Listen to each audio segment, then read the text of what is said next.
Аз съм класически образован, както каза моят професор Лопи Полиев.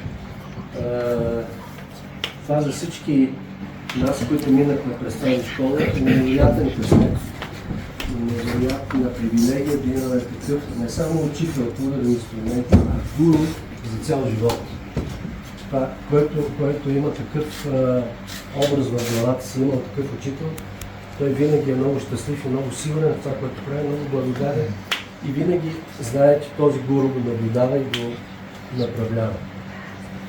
Аз имам същото усещане за моя професор, въпреки че му се сърда, че му спря да играе тенис, защото тенисът бил ствърдявал китката, защото едно време така си играеше, а сега си играе така. И ме спря от тенис, а аз щях си стана тенисист, изобщо нямаше да мъкна барабаните. А може би и по-добре щях да спечеля, да?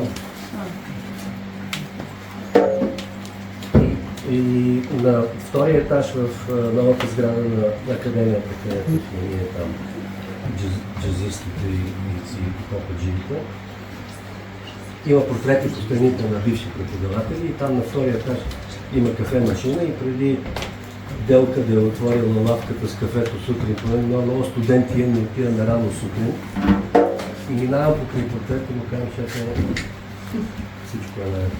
Всеки ден, ние връзка с това.